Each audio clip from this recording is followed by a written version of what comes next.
The crystal chandeliers of the Grand Plaza ballroom sparkled like 1,000 stars. But Tion Asfaha felt like she was walking into a lion's den. Her hands trembled as she clutched her small purse, the silk of her emerald dress whispering against her brown skin with each nervous step. She'd received the invitation to the Park family's annual gala 3 days ago, slipped onto her desk with a handwritten note that simply said, "Your presence is requested." What she didn't know was that the invitation was a cruel joke, a bet between Dongmin Park's younger brother Sung-ho and his friends about how uncomfortable they could make the fat secretary feel. Xian pushed open the massive doors, and every conversation in the room died. 200 pairs of eyes turned toward her, and for a heartbeat, she wanted to run. The women in their designer gowns looked her up and down with thinly veiled disgust. The men smirked into their champagne glasses.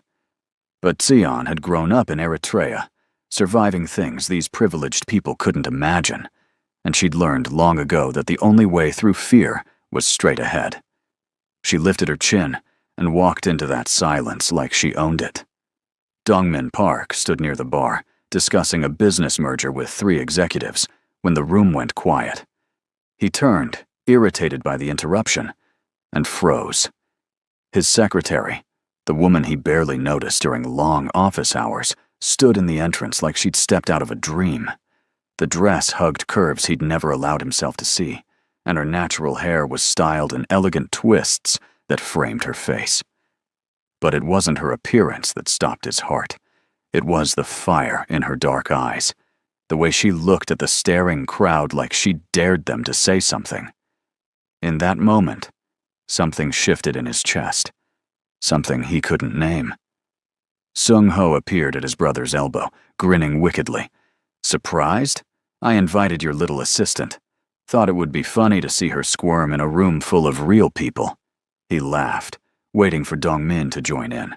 Instead, his older brother's jaw tightened, and when Dongmin spoke, his voice was cold enough to freeze water. "Get away from me before I forget we share blood." Xian made it halfway across the ballroom before Sung-ho intercepted her, his voice loud enough for nearby guests to hear. Well, I didn't think you'd actually come. Tell me, did you have to special order that dress? Or do they make them in your size at normal stores?" His friend snickered behind him. Xian's stomach twisted, but she'd dealt with bullies before. She looked Sung-ho directly in the eye and smiled sweetly. "I got it at the same store where they sell manners and decency. You should visit sometime, though I think they might be out of stock in your size." The nearby guests gasped, then a few brave souls laughed. Sung-ho's face turned red, his hand shooting out to grab her arm roughly.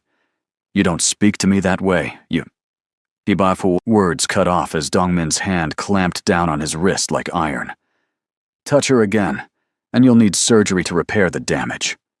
Dongmin's voice was quiet, deadly. He'd crossed the entire ballroom in seconds, moving faster than Xian had ever seen him move. Sung-ho jerked his hand back, shocked. Their father, Chairman Park, watched from across the room with narrowed eyes. Dongmin turned to Xian, and she saw something in his expression she couldn't quite read. "Dance with me."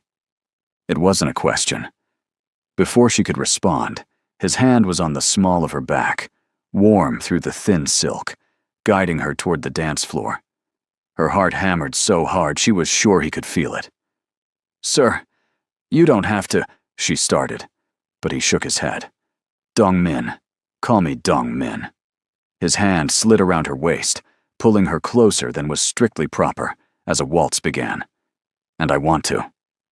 They moved together, and Xian was acutely aware of everywhere their bodies touched. His cologne was subtle, expensive, mixing with something uniquely him that made her head spin. "I'm sorry about my brother," Dongmin said quietly, his breath warm against her ear. "He's cruel because he's weak. You handled him better than most." Xian looked up, surprised to find his face inches from hers, his dark eyes intense. "I've handled worse." Her voice came out breathier than she intended. "I'm sure you have," he murmured. and something in his tone made heat spread through her body. "You're stronger than any of these people. I should have noticed before." The song ended, but Dongmin didn't let go. They stood in the center of the dance floor, the crowd watching, whispers rising like a tide around them. Xian knew she should step back, remember her place, but her body refused to listen. "Why are you doing this?" she whispered. Dongmin's thumb traced a small circle on her waist, a gesture so intimate it made her breath catch. "Because when you walked through those doors, I finally saw what I'd been too blind to see for 2 years." His eyes dropped to her lips. "And now I can't stop seeing it." Chairman Park's voice cut through the moment like a knife. "Dongmin, my office. Now." The elderly man stood at the edge of the ballroom, his face carved from stone. Dongmin's jaw clenched, but he slowly released Xian, his fingers trailing along her arm as he stepped back. "Don't leave," he told her, his eyes holding hers. "Promise me." Xian nodded, not trusting her voice. She watched him walk away, feeling the loss of his warmth like a physical ache. Around her, the whispers grew louder, and she realized that everything had just changed. Xian retreated to the balcony, needing air, needing to think. The night breeze cooled her flushed skin as she gripped the marble railing. What had just happened? Her boss, the man she'd watched from a distance for 2 years, had looked at her like she was the only woman in the room, like he wanted to devour her. She pressed her hand to her, racing heart, trying to calm down. This was dangerous. Men like Dongmin Park didn't really see women like her. This was probably just some strange impulse he'd regret by morning. "He's going to get bored, you know." The voice made Xian spin around. A stunning woman in a white gown emerged from the shadows, her smile sharp as glass. "I'm Veronica Hayes, Dongmin's ex-girlfriend. Well, ex for now." She looked Xian over with obvious disdain. He does this sometimes, gets fascinated by something different, something exotic.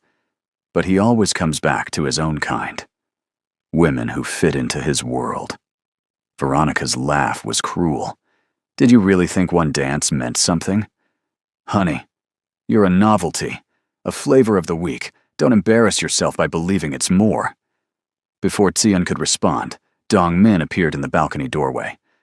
"Veronica, leave." His voice was flat, final. Veronica's confident smile faltered. "Dongmin, I was just—" He cut her off. "Leave, now, or I'll have security escort you out." Veronica's face twisted with anger, but she swept past him, pausing to whisper something Xian couldn't hear. Dongmin didn't even flinch. When they were alone, he crossed to Xian in 3 long strides. Whatever she said, it was a lie. Veronica can't stand that I've moved on. Xian shook her head, trying to clear it. "Moved on to what?" "Sir, I mean Dongmin. I don't understand what's happening." She wrapped her arms around herself.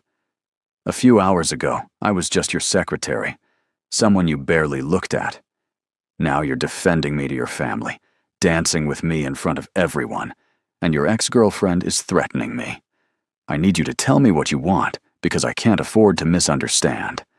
I can't afford to hope for something that isn't real." Dongmin moved closer, backing her gently against the railing. His hands came up to frame her face, thumbs stroking her cheeks with devastating tenderness. "I want everything," he said, his voice rough. "I want to know what makes you laugh. I want to hear about your life, your dreams, the things that made you strong enough to walk into that room tonight. I want to take you to dinner and actually talk to you instead of discussing quarterly reports." And then, he leaned in until his lips were almost touching hers. "I want to kiss you until we both forget our own names." Xian's breath stopped. "You don't mean that. You can't." But even as she said it, her hands came up to rest on his chest, feeling his heart race beneath her palms. "I do," Dongmin insisted. "I know it's sudden. I know I sound crazy. But I've spent 2 years working beside you, and I was so focused on keeping things professional that I never let myself really look. Tonight, I looked, and I can't go back to not seeing you. His forehead rested against hers. Tell me I'm not alone in this. Tell me you feel it too. She did. God help her, she did. The attraction that had simmered unacknowledged for months suddenly blazed between them like wildfire. This is a terrible idea, Xian whispered, but her fingers curled into his shirt. Probably, Dongmin agreed, and then his mouth was on hers. The kiss was soft at first, questioning, giving her a chance to pull away. But Xian had never been good at taking the safe path. She kissed him back, rising on her toes, her arms winding around his neck. Dongmin made a low sound in his throat and pulled her flush against him, the kiss deepening, becoming hungry, desperate. Years of denied want poured into that kiss, and when they finally broke apart, both were breathing hard. Come to dinner with me tomorrow, Dongmin said against her lips. Let me do this right. Let me court you properly. Xian laughed, the sound shaky. Your family is going to lose their minds. He smiled, that rare, genuine smile she'd only seen a handful of times. Let them. I've spent my whole life doing what they expected. For once, I'm going to do what I want. And I want you. He kissed her again, softer this time, a promise. Say yes, Xian. Take a chance on me. She knew she should say no, knew this would complicate everything, possibly destroy her career and her life in Philadelphia. But standing there in his arms, feeling wanted and seen for the first time in years, Xian couldn't make herself care about the sensible choice. Yes, she breathed. Yes. Dongmin's smile was brilliant, and he kissed her once more before stepping back reluctantly. I need to handle some things with my father, but I'm taking you home tonight, and tomorrow we're going to start figuring out what this is between us. Okay? Xian nodded, still dazed. Dongmin squeezed her hand once, then disappeared back into the ballroom. She stood alone on the balcony, touching her lips, wondering if she'd just made the best or worst decision of her life. Inside, she could hear raised voices, Chairman Park's angry tone mixing with Dongmin's calm responses. The party was ending, guests leaving in clusters, their shocked whispers following them. Xian's phone buzzed, a text from her roommate, Lebna. Girl, you're trending on social media. What did you do? Xian closed her eyes. There was no going back now. Whatever happened next, her quiet life was over. Dongmin kept his promise. The next evening, he picked Qian up in his personal car, not the company vehicle with its driver. He wore jeans and a simple black shirt, looking younger and more relaxed than she'd ever seen him. Where are we going? Qian asked as they drove through Philadelphia's streets. She'd chosen a simple yellow dress, suddenly shy now that the magic of the gala had faded into daylight reality. Dongmin glanced at her, his hand reaching across to tangle with hers. Somewhere we can actually talk without my world watching. Trust me? They ended up at a small Ethiopian restaurant in South Philadelphia, tucked away on a side street. Xian stared in surprise. How did you find this place? Dongmin looked almost embarrassed. I asked Lebna. I know it's not Eritrean, but she said the food was close enough, and you'd feel comfortable here. Was that presumptuous? Xian felt warmth spread through her chest. He'd put thought into this, tried to make her feel at home. It's perfect, she said softly. Inside, the owner recognized her and raised an eyebrow at her companion, but said nothing. They were seated in a private corner, and for the first time, they weren't boss and employee. They were just two people sharing a meal. The conversation flowed easier than Xian expected. Dongmin asked about her childhood in Asmara, her journey to America at 18, the family she'd left behind.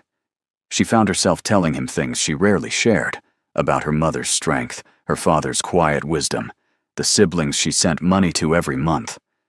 I grew up with very little, she admitted, but we had love. We had each other. Coming here was like landing on another planet where everyone had so much, but seemed so empty. Dongmin listened intently, his fingers absently stroking her palm. That's exactly how I feel in my world, surrounded by everything, connected to nothing. Tell me about you, Xian urged, not the corporate air, the real you. Dongmin was quiet for a moment, considering.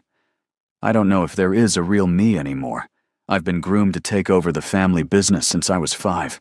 Every choice was made for me. What to study, who to befriend, who to date. His jaw tightened. Veronica was my father's choice. Beautiful, connected, appropriate. I tried to love her for 3 years because it was expected. But I felt nothing. Nothing real, anyway. And now? Xian asked, her heart beating faster. Dongmin's eyes met hers, intense and honest. Now I feel everything. It's terrifying. He raised her hand to his lips, kissing her knuckles. I don't know how to do this, Chun. I've never dated someone my family didn't approve first. I've never wanted someone so badly it actually hurts. You walked into my life in a green dress, and suddenly everything I thought I knew stopped making sense. His thumb brushed over her racing pulse. Tell me I'm not scaring you away. You're definitely scaring me, Xian admitted. But I'm still here. She bit her lip. We should talk about work, though. This can't be a secret forever. And when people find out, it's going to cause problems. I'm your employee. There are rules about this kind of thing. Dongmin nodded slowly. You're right. So, here's what I'm thinking. You're brilliant with accounts and analysis. You've caught mistakes I've missed, spotted opportunities others didn't see. I want to promote you to consultant. Have you work with all the department heads instead of just me.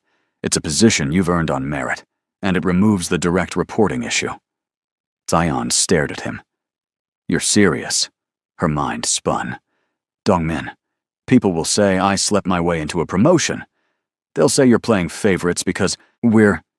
She gestured between them, unsure what to call this thing blooming between them. He leaned forward. Let them talk. You've deserved recognition for a year. I was too blind to push for it before, but I'm pushing now. Take the job because you're good enough, not because of anything between us. Though I won't lie and say I don't like the idea of you having more independence and less reason for people to whisper. His smile turned wicked. Plus, if you're not my secretary anymore, I can do this at the office. Before Xian could ask what this meant, Dongmin stood and pulled her up, guiding her behind a decorative screen that partially hid them from the main restaurant. His hand slid around her waist, pulling her against him as his mouth found hers. This kiss was different from the one on the balcony. Slower, deeper, thorough. Xian melted into him, her fingers threading through his hair, as his hands explored her back, her sides, pulling her impossibly closer. When his lips trailed down her neck, she gasped, her head falling back. Dongmin, she breathed, and he groaned against her skin. Say my name like that again, and we're not making it through dinner, he warned, his voice rough. He forced himself to step back, both of them breathing hard. His hair was messed from her fingers, his lips swollen, and Xian thought she'd never seen anything more attractive. We should eat, he said, sounding like he was trying to convince himself. They returned to their table, but the air between them felt charged, electric. Every accidental touch sent sparks through Xian's body. By the time dinner ended, the tension was almost unbearable. Dongmin drove her home, his hand possessively on her thigh, and walked her to her apartment door. I want to come in, he said honestly. But if I do, I'm not leaving until morning, and I want to do this right. I want you to know this isn't just physical for me. He cupped her face, though it's definitely physical too. He kissed her again, slower this time, savoring.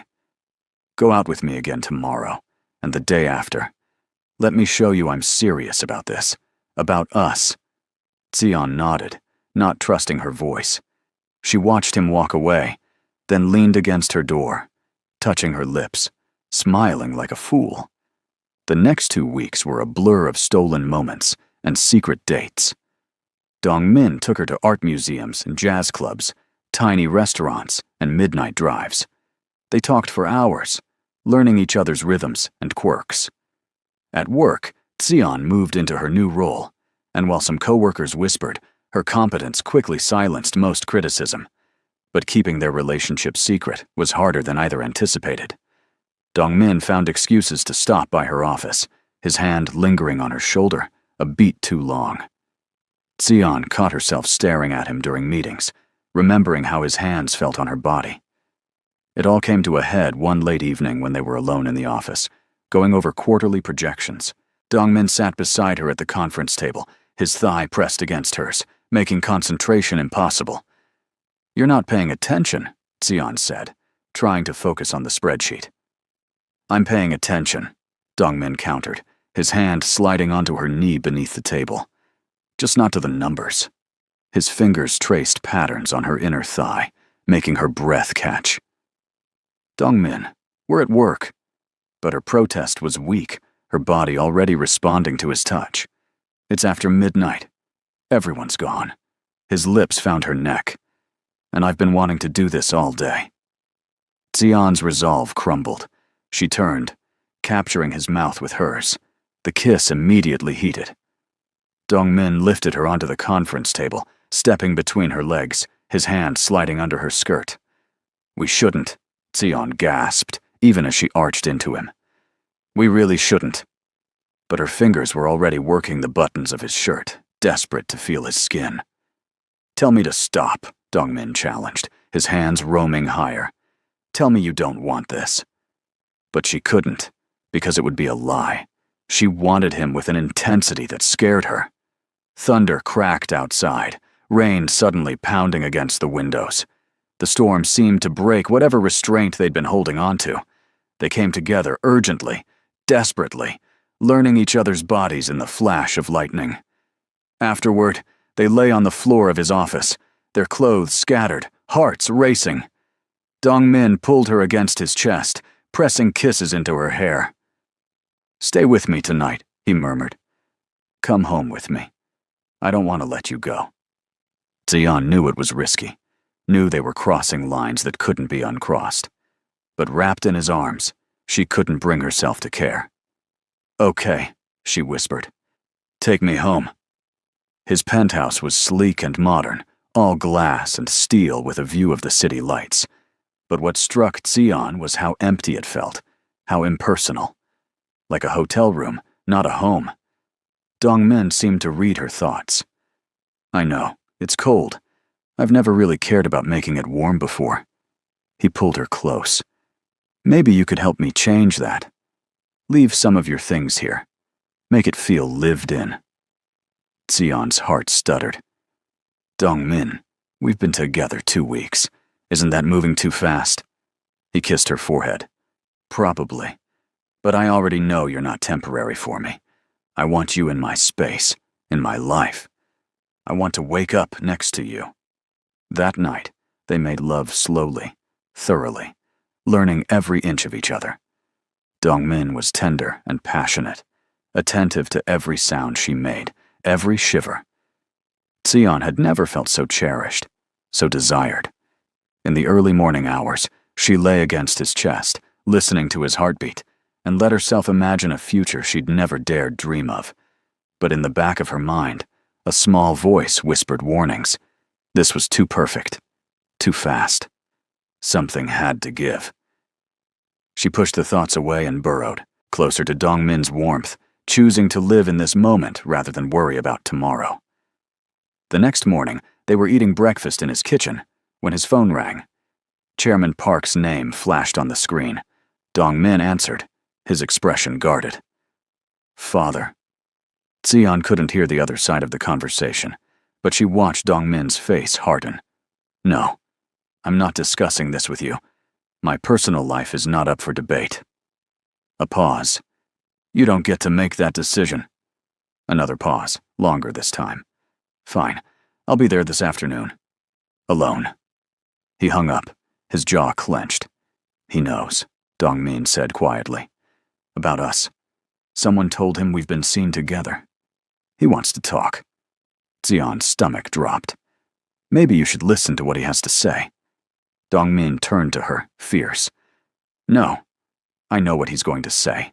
That you're inappropriate, that this relationship is beneath me, that I'm embarrassing the family. And I don't care. He pulled her into his arms. You're the first real thing I've ever had. I'm not giving you up because my father is stuck in the past. But Tion saw the worry in his eyes, felt the tension in his body. She kissed him softly. Go talk to him. Hear him out. I'm not going anywhere. Though as she said it, she couldn't shake the feeling that forces beyond their control were already working to tear them apart. The meeting with Chairman Park went exactly as badly as Dongmin expected. His father had summoned him to the main family estate, a sprawling property that always made Dongmin feel like he was suffocating. They sat in the formal study, surrounded by portraits of ancestors who seemed to judge from their frames. This foolishness ends now, Chairman Park stated without preamble. Your secretary, this African girl, I don't care what's happened, but it stops today. I've already arranged for her to be transferred to our Atlanta office with a generous severance package. She'll be gone by the end of the week. Dongmin's hands clenched. You had no right to do that without consulting me, and her name is Tion. You'll use it. His father's eyes narrowed. I have every right. I own this company, and I won't let you destroy everything we've built for some passing infatuation. Son, be reasonable. Women like her, they're fine for a distraction, but they're not for marrying. They're not for building a legacy with. I've been patient, letting you sow your wild oats, but this has gone too far. People are talking. Your reputation is at stake. My reputation? Dongmin laughed bitterly. Or yours? Because I don't care what people say, father. For the first time in my life, I'm happy. Tion sees me, the real me, not the heir, or the company, or the money. She makes me want to be better. And I love her. The words came out before he could stop them, but once said, he realized they were true. He loved her, completely. The realization steadied him. So here's what's going to happen. You're going to cancel that, transfer. You're going to accept that Tion is in my life, or I walk away from all of this. Chairman Park's face purpled. You would choose some nobody over your family? Over your duty? Dongmin stood. She's not a nobody. And yes, I would, without hesitation. I've given you 32 years of my life, father. I've done everything you asked, been everything you wanted. But I won't give you this. I won't give you her. He walked toward the door. You have until tomorrow to reverse the transfer. If you don't, I'll resign and take my shares with me. Try running the company without my third of the voting rights. He left his father sputtering, feeling both liberated and terrified. He'd just declared war on his own family. He drove straight to Tion's apartment, needing to see her, to hold her. But when Lebna opened the door, her face was strained. She's in her room. Dongmin, something happened. Someone came by earlier. His heart dropped. He found Tion sitting on her bed, staring at a manila envelope. Tears streaked her face. Tion. He knelt in front of her, taking her cold hands. Baby, what's wrong? She handed him the envelope. Inside were photos. Him with Veronica, taken 2 years ago when they were still together. But they'd been edited, manipulated to look recent, intimate. There were also printed social media posts, fake accounts claiming he'd been cheating, using Tion. Veronica came here, Tion said, her voice flat. She brought these. She said you've been playing me. That rich men like you don't actually date women like me. You just use us. She said you made a bet with your friends about how long it would take to get me into bed. She had text messages, Dongmin, screenshots of conversations. Tion looked up at him with devastated eyes. Tell me they're fake. Please tell me this is all lies. Dongmin felt rage, unlike anything he'd ever experienced. They're fake, all of it. Tion, I would never. But she pulled away from him. How do I know? We've been together less than a month. I barely know you, not really. Maybe Veronica's right. Maybe I'm just a fool who believed a fairy tale. Tion stood, wrapping her arms around herself. Your father offered me money to leave today. A lot of money. Enough to bring my whole family here, to set them up for life. He said I should take it and go before I get hurt worse. Maybe he's right. Maybe I should cut my losses. Dongmin felt panic claw at his chest. No! Tion, no! You can't believe.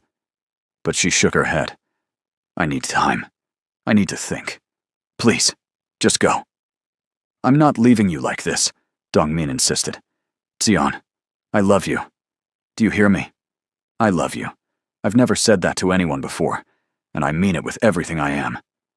But Sion's expression didn't change. Love? After 3 weeks? Dongmin, people don't fall in love that fast. Not real love. You're infatuated, or you feel guilty, or this is some rebellion against your father. But it's not love. Her words cut deeper than any knife. I think you should leave. I need to be alone. Dongmin wanted to argue, to make her understand, but he saw the walls going up in her eyes. Pushing now would only make things worse. I'll go, he said quietly. But I'm not giving up on us. Whatever Veronica told you, whatever fake evidence she manufactured, will prove it's false. I'll hire investigators. Sion cut him off. Don't. Just don't. Give me space, Dongmin. If what we have is real, it'll survive me taking a few days to think. He wanted to argue that every moment apart was agony, but he forced himself to nod. Okay, take your time. But know that I'm here. Whenever you're ready to talk, I'm here. He moved toward the door, then paused. And Tion? I do love you. That's not going to change, whether you believe it or not. After he left, Dongmin sat in his car, gripping the steering wheel until his knuckles turned white. Veronica had declared war, and she was fighting dirty. He pulled out his phone and made a call. I need information on Veronica Hayes. Everything. Financial records, phone records, anyone she's been in contact with recently. I don't care what it costs. If she wanted to play games, he'd show her exactly what happened when someone threatened something he loved. But even as he made plans, fear gnawed at him. What if Tion didn't come back? What if Veronica's poison worked? 3 days passed in agony. Tion didn't answer his calls or texts. At work, she was professional, but distant, conducting business through email and avoiding him completely. Dongmin felt like he was losing his mind. He'd never needed anyone before, never felt like he couldn't breathe without someone's presence. It was humbling and terrifying. His investigator finally came through with evidence that the photos and texts were fabricated, created by a graphic designer Veronica had paid. But he couldn't get Sion to talk to him long enough to show her the proof. It was Lebna who finally helped. She cornered him in the parking garage after work. She loves you too, you know. She's just scared. Sion has been hurt before, by people she trusted. Her ex back in Eritrea, he used her for money and status, then left her when someone better came along. She came to America alone with nothing, and she's built everything herself. The idea that she might lose it all again, that she might be wrong about you, it's paralyzing her.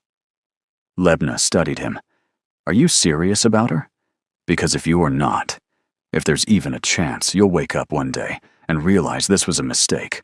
Walk away now. She'll survive. But if you drag it out, if you let her fall deeper and then leave, it'll destroy her. I'm not leaving, Dongmin said fiercely. Ever. I'll wait as long as she needs. I'll prove myself however she requires. But I'm not walking away. Lebna nodded slowly. Then you need to fight for her. Grand gestures don't work on Tion. She's too practical. But consistency does. Show up every day. Be there even when she pushes you away. Eventually, she'll believe you mean it. She handed him a key. I'm staying at my boyfriend's place tonight. Tion will be home alone. Use this wisely. Dongmin showed up at Sion's apartment with takeout from the Ethiopian restaurant, where they'd had their first date, and the evidence clearing his name. When she opened the door, surprise flashed across her face. "I know you said you needed space," Dongmin said before she could speak, "and I've tried to give it to you. But I can't let Veronica's lies stand between us without at least showing you the truth. After that, if you still want me to leave, I will. But please, just give me 10 minutes. Something in his expression must have convinced her, because she stepped aside, letting him in. They sat on her small couch, and Dongmin showed her everything. The investigator's report proving the photos were edited. Bank records showing payments to the graphic designer. Phone logs proving Veronica had orchestrated everything. "She's obsessed," he explained quietly. "She can't accept that I've moved on, that I've found something real with you. I'm getting a restraining order against her. And I've arranged for security to watch your apartment. I'm not taking chances with your safety." Sion stared at the documents, tears rolling down her face. "I'm sorry. I should have trusted you. I should have—" Dongmin pulled her into his arms. "No, don't apologize. Veronica was convincing, and you barely know me. I haven't given you enough time to build trust. But I will." He tilted her face up. "I meant what I said. I love you. And I know it's fast. I know it sounds crazy. But I've never been more sure of anything. You're it for me, Sion. The last woman I'll ever love." His thumb brushed away her tears. "But I understand if you need more time. If you're not ready to say it back. I can wait. I'll wait as long as you need." Sion kissed him, pouring everything she felt into it. Relief, love, longing, need. "I love you too," she whispered against his lips. "I've been terrified to admit it, but I do. I love you so much it scares me." Dongmin made a sound between a laugh and a sob, crushing her against him. They kissed desperately, making up for days apart. Hands roamed, clothes fell away, and they came together with an urgency born of fear and relief. Afterward, wrapped in each other's arms, Sion's head on his chest, Dongmin whispered, "Don't shut me out again. Please. Whatever happens, we face it together." But even as she agreed, even as they held each other close, neither knew that Veronica's schemes were just beginning. Rejected and humiliated by Dongmin's restraining order, she'd found a new ally in Sung-ho. Together, they were planning something that would test Dongmin and Sion's love in ways neither could imagine. In a dark bar across town, Veronica raised her glass to Sung-ho. "To destroying your brother's happiness," she toasted. Sung-ho clinked his glass against hers, his smile vicious. "And getting what we both deserve." Chairman Park's response to Dongmin's ultimatum was swift and brutal. Within a week, he'd frozen Dongmin's personal accounts, citing company policy about executives in inappropriate relationships. He called an emergency board meeting, attempting to have Dongmin removed from his position as chief operating officer. The vote failed, but barely, and the message was clear. Step in line or be destroyed. Dongmin moved out of his penthouse, which was owned by the family company, and into a modest apartment with Sion. His mother, Ji-yeon, refused to speak to him, returning his calls with icy silence.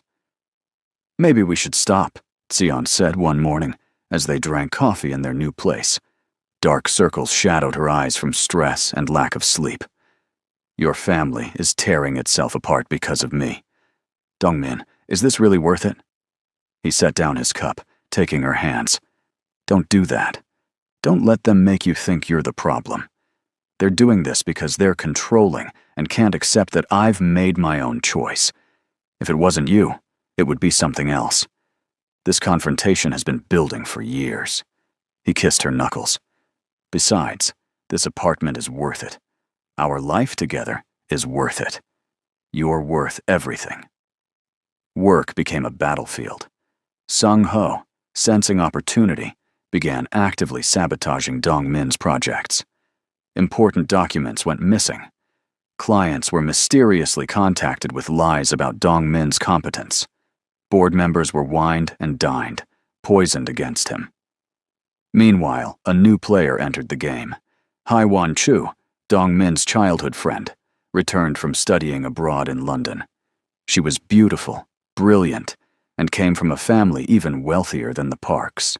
Chairman Park invited her to dinner, making his intentions obvious. "You and Haiwan were always meant to end up together," he told his son. "Stop this foolishness with your secretary and marry someone appropriate." Haiwan played her role perfectly. She appeared sympathetic to Dong Min's rebellion, complimenting Xian when they met at company events. "I think it's wonderful that Dong Min found someone who makes him happy," she told Xian with a warm smile. "Don't let his family intimidate you. Love is worth fighting for." Xian wanted to believe her, but something felt off. There was a calculation in Haiwan's eyes that didn't match her friendly words. When she mentioned this to Dong Min, he brushed it off. "Haiwan and I grew up together. She's like a sister. She's probably just trying to help." But Haiwan's help came with poison. She started spending time with Xian, taking her to lunch, listening to her worries. Slowly, carefully, she planted seeds of doubt. "Has Dong Min told you about his trust fund? The one he gets access to when he marries someone his father approves of? It's worth about $50 million. Of course, if he marries you, he'll never see that money." She said it casually, like it was common knowledge. Xian's stomach churned. Dong Min had never mentioned money. "Do you know about his other properties? The vacation homes, the investments? All in the family trust. All contingent on him playing by their rules." Xian tried to push the comments away, but they festered. She started noticing things. How Dong Min never talked about their future concretely. How he'd grown quieter as the pressure from his family mounted.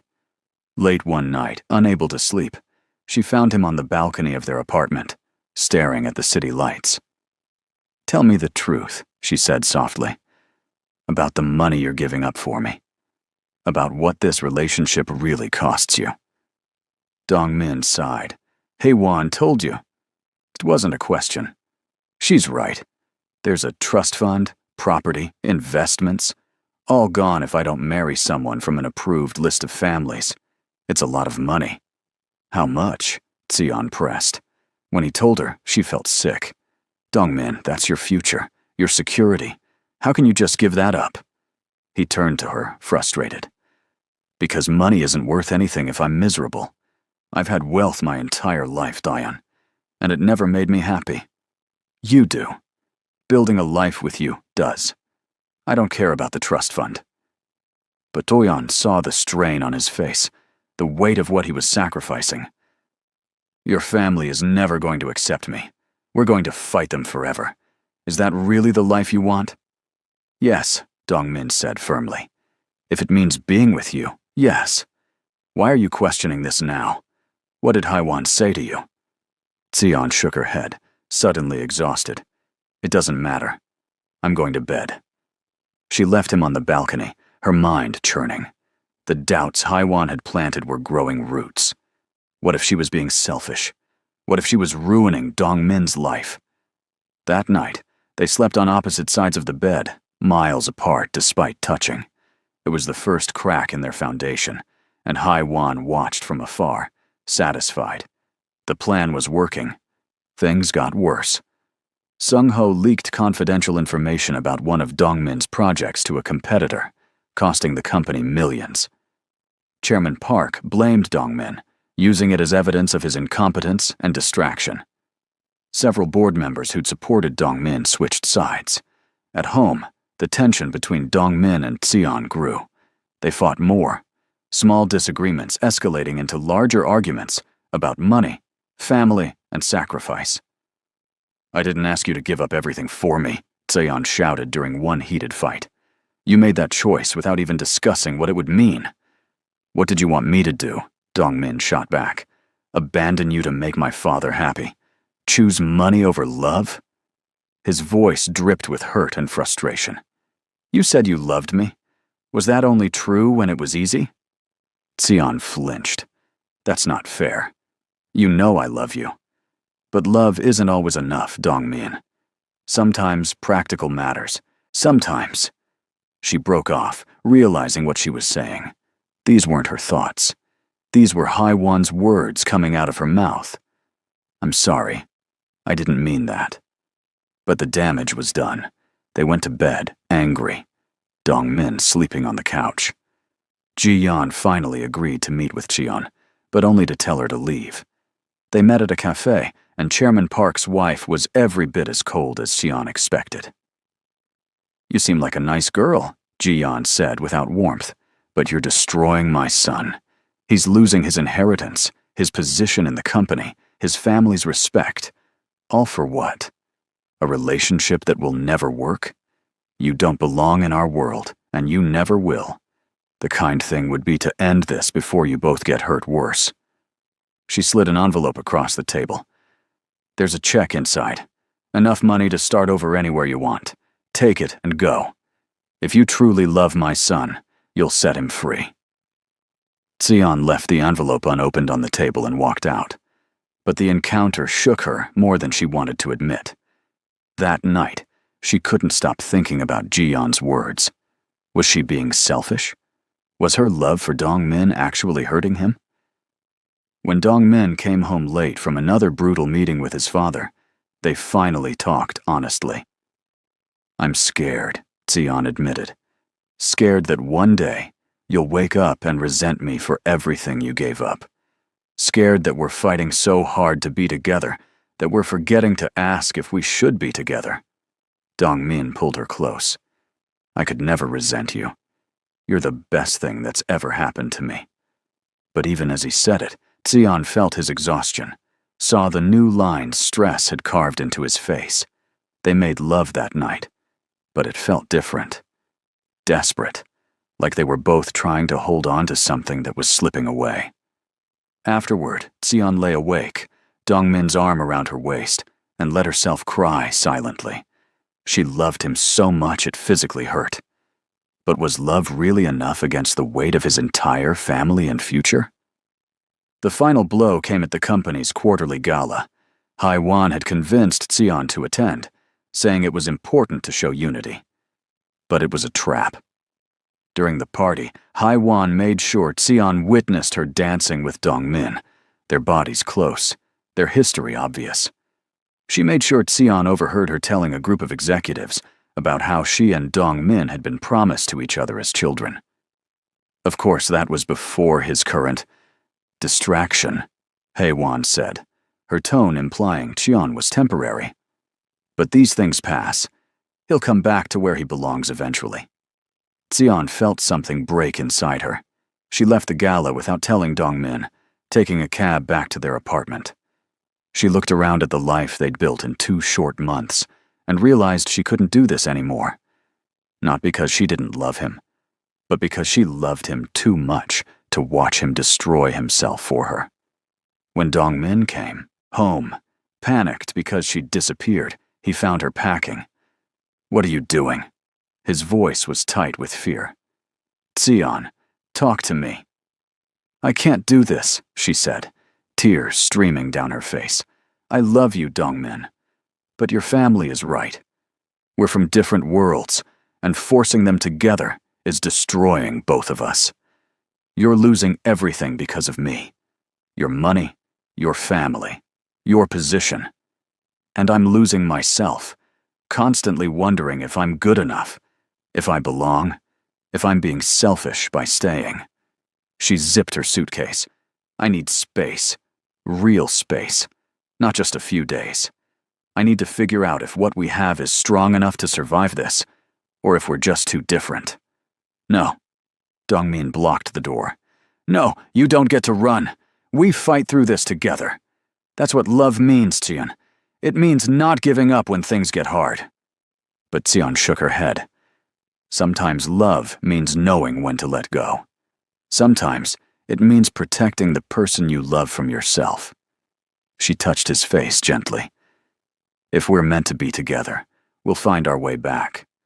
But right now, I need to breathe, and so do you. She kissed him softly, tasting her own tears. Please don't make this harder than it already is. Dongmin wanted to fight, wanted to lock the door and refused to let her leave. But he saw the pain in her eyes, the genuine belief that she was doing the right thing. Slowly, he stepped aside. Zoan walked out, each step feeling like death, but she forced herself to keep moving. Behind her, she heard Dongmin's broken sound, somewhere between a sob and a shout. She wanted to run back, to take it all back, but she kept walking. Lebna was waiting in her car downstairs. They'd planned this, knowing Dongmin would try to stop her. As they drove away, Xian looked back once. Dongmin stood on the balcony, watching her leave, and even from a distance, she could see his devastation. I did the right thing, Xian told Lebna, trying to convince herself. Her friend squeezed her hand. I know, honey. I know. But as they drove through the Philadelphia night toward Richmond, where Lebna's cousin lived, Xian felt like she'd left her heart behind. In the apartment, Dongmin stood alone, the silence crushing. His phone rang. Hi, Juan. I heard what happened. I'm so sorry. Do you want company? For the first time, Dongmin heard the false sympathy, the calculated timing. You did this. You poisoned her against me. Haiwan's mask slipped for just a moment. I helped her see reality. She was never going to fit into your life, Dongmin. Better she realized it now than after you'd wasted more time. Dongmin hung up, fury and grief warring in his chest. He'd lost Xian, but he'd gained clarity. Everyone who'd claimed to care about him had been working to destroy his happiness. His family, his childhood friend, they all saw him as a pawn in their games. Well, no more. If Xian thought leaving would protect him, she was wrong. He was going to fight for both of them, whether she wanted him to or not. He pulled out his phone and started making calls, to investigators, to lawyers, to every contact who owed him a favor. If his family wanted war, they'd get it. But he was going to win Xian back first, whatever it took. Richmond, Virginia felt like another planet to Xian. Lebna's cousin had a small house in a quiet neighborhood where nobody knew about Park family drama or Korean business empires. For 3 days, Xian stayed in the guest room, crying until she had no tears left. Her phone buzzed constantly with Dongmin's calls and texts, each one breaking her heart a little more. Please come home. We can fix this. I love you. Don't give up on us. But she didn't answer. She'd made her choice, and she had to stick with it, even if it was killing her. On the 4th morning, Xian woke up nauseous. She barely made it to the bathroom before getting sick. Lebna stood in the doorway, her expression knowing. How late is your period? Xian's stomach dropped. In all the chaos, she hadn't noticed. About 2 weeks, she whispered. Lebna handed her a pregnancy test. Take this. Better to know for sure. 10 minutes later, Xian stared at 2 pink lines, her world tilting on its axis. Pregnant. She was carrying Dongmin's baby. Her hand went to her still flat stomach, emotions crashing over her. Terror, joy, confusion, love. What are you going to do? Lebna asked gently. Xian's mind raced. A baby changed everything. Or did it? Dongmin deserved to know, but telling him would bring him running back, and she'd left specifically to give him freedom. But keeping this secret felt wrong. I don't know, Xian admitted. I need time to think. That night, she lay in bed, one hand on her stomach, imagining a tiny person growing inside her, a piece of her and Dongmin, created from their love. The thought made her ache with longing. Maybe she'd made a mistake leaving. Maybe love was worth fighting for, no matter the cost. Meanwhile in Philadelphia, Dongmin was unraveling. He threw himself into investigating everyone who'd worked against them. His team discovered that Hye-won had been systematically manipulating Xian for weeks, feeding her doubts and insecurities. They found evidence that Sung-ho had been embezzling from the company, using the chaos around Dongmin's relationship as cover. But the worst discovery came from Veronica. She hadn't given up. In fact, she'd escalated. Working with Sung Ho, she'd been planning something that made Dong Min's blood run cold. They were going to have Sion deported, claiming she'd violated her visa terms by working without proper authorization. It was a lie, but the paperwork looked legitimate. Dong Min confronted Sung Ho in his office, slamming the fake immigration documents onto his desk. "You've gone too far. This isn't just about me anymore. You're trying to destroy an innocent woman's life." Sung Ho leaned back, smirking. "Innocent? Brother, she seduced you to climb the social ladder. I'm just helping her return to where she belongs." Dong Min's fist connected with Sung Ho's jaw before he consciously decided to throw the punch. His brother stumbled back, shocked, touched Sion again, threatened her again, even think about her again, and I will destroy you.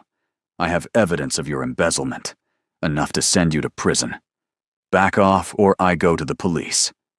Sung Ho's confidence cracked. "You wouldn't. Father would never forgive you." Dong Min laughed bitterly. Father's forgiveness stopped mattering when he chose control over his son's happiness. "I'm done playing family politics. Here's what's going to happen. You're going to return every cent you stole. You're going to publicly apologize for the sabotage. And you're going to tell Veronica that if she comes near Sion, I'll ruin both of you so completely, you'll never recover. Do we understand each other?" Sung Ho nodded slowly, tasting blood. Dong Min left feeling no satisfaction, only emptiness. He'd won this battle, but without Sion, it meant nothing. Veronica, however, didn't get the message in time, or maybe she was too obsessed to care. She'd tracked Sion to Richmond, hiring a private investigator to follow her. When she learned about the pregnancy test purchase, she saw an opportunity. If Dong Min knew Sion was carrying his child, he'd never let her go. But if something happened to the baby, Tion would be too devastated to stay in Philadelphia. Veronica's grip on reality had slipped completely. She convinced herself she was doing Dong Min a favor, saving him from being trapped by a woman using pregnancy to keep him. Tion had decided to tell Dong Min about the baby. She couldn't keep something this important from him, regardless of their relationship status. He deserved to know he was going to be a father. She'd planned to call him that evening after her first prenatal appointment. She was walking back from the clinic, lost in thought about how to start the conversation, when a car suddenly swerved toward the sidewalk. Tion barely had time to jump back, but the car clipped her hip, sending her spinning to the ground. Pain exploded through her body as she hit the pavement hard. Through the shock, she saw the car speed away, but not before she recognized the driver. Veronica. Lebna found her 30 minutes later, alerted by a neighbor who'd seen the accident. Tion was conscious but bleeding, clutching her stomach and crying. "The baby. Please, the baby." The ambulance ride was a blur of pain and fear. At the hospital, a kind doctor examined her while Lebna held her hand. "You have a concussion and some bad bruising, but you're going to be fine. And your baby," the doctor smiled. "Your baby is perfectly safe. Strong heartbeat. Everything looks good. You were lucky." Tion sobbed with relief, but then the reality hit her. Veronica had tried to hurt her baby. This wasn't just relationship drama anymore. This was dangerous. Lebna made the call Tion was too shaken to make. "Dong Min? It's Lebna. You need to get to Richmond Regional Hospital right now. Tion was in an accident. She's okay, but you need to come." She hung up before he could ask questions. In Philadelphia, Dong Min's heart stopped. He was in his car within minutes, making the 2-hour drive in 90 minutes, his hands shaking on the steering wheel. Tion was hurt. Nothing else mattered. Not their fight, not the separation, nothing. He needed to see her, to hold her, to know she was really okay. He burst into her hospital room like a storm. Tion was sitting up in bed, a bandage on her forehead, bruises already forming on her arms. When she saw him, everything she'd been holding back broke. "Dong Min." His name came out as a sob, and then he was there, gathering her carefully into his arms, mindful of her injuries. "I'm here. I've got you. You're safe." He pressed kisses to her hair, her face, anywhere he could reach. What happened? Lebna said an accident, but Sion pulled back to look at him. It wasn't an accident. It was Veronica. She tried to hit me with her car.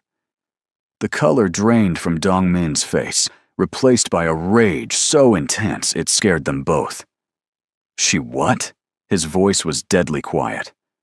"I'm calling the police right now. She's going to prison for attempted murder." But Sion grabbed his hand.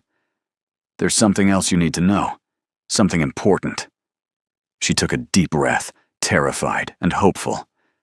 "Dongmin, I'm pregnant. We're going to have a baby." For a moment, he just stared at her, processing. Then his expression transformed, cycling through shock, joy, fear, and fierce protectiveness. "A baby? We're having a baby." He cupped her face gently. "When did you find out?" 4 days ago. I was going to tell you tonight." Fresh tears spilled down her cheeks. "I'm sorry I left. I'm sorry I didn't trust us enough to fight through the hard parts. I was so scared of ruining your life that I almost lost what matters most." Dongmin kissed her softly, carefully. "You could never ruin my life. You are my life. You and this baby, you're everything. And I swear to you, on everything I am, I will protect you both.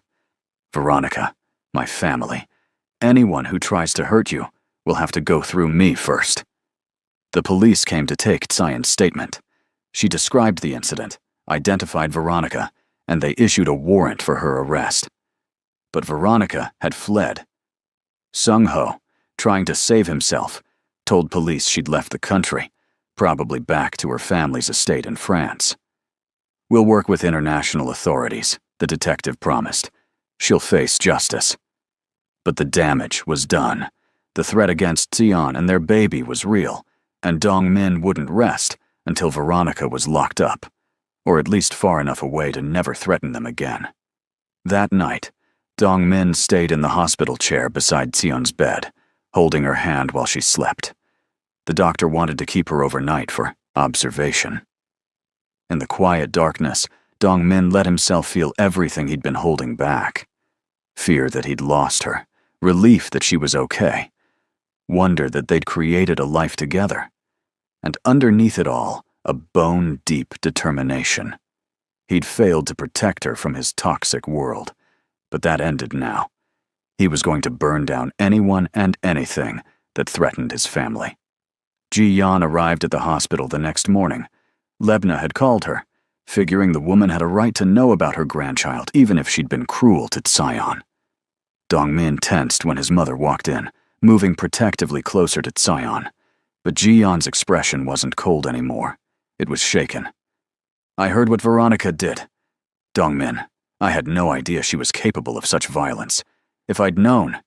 She stopped, looking at Sion with something that might have been shame. "I owe you an apology. Several, actually. I let fear make me cruel.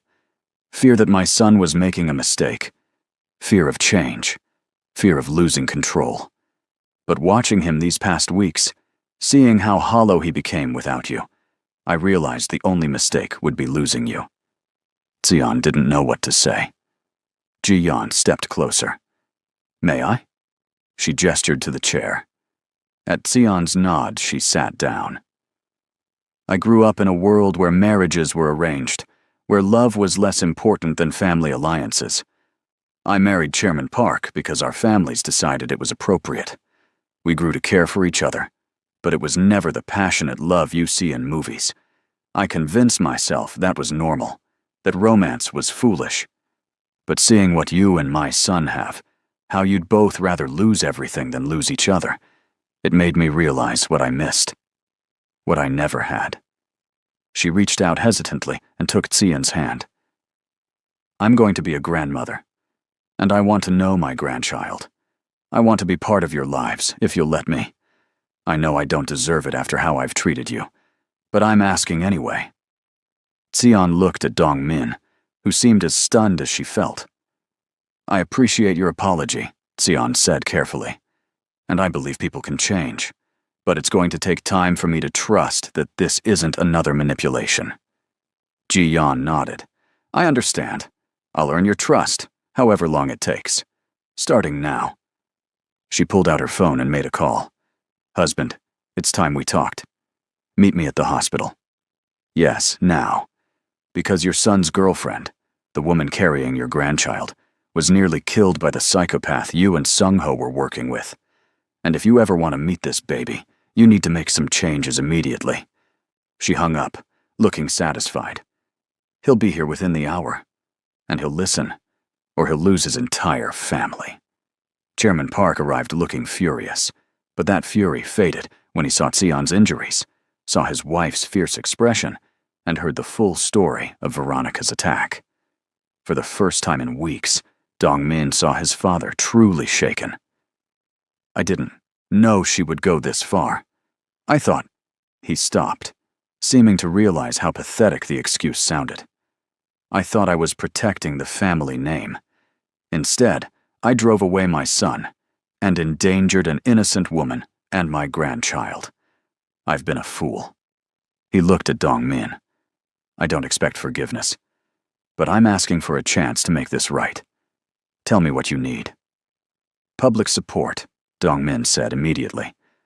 I want you to announce to the board, to the family, to everyone, that Sion is my partner and the mother of your grandchild.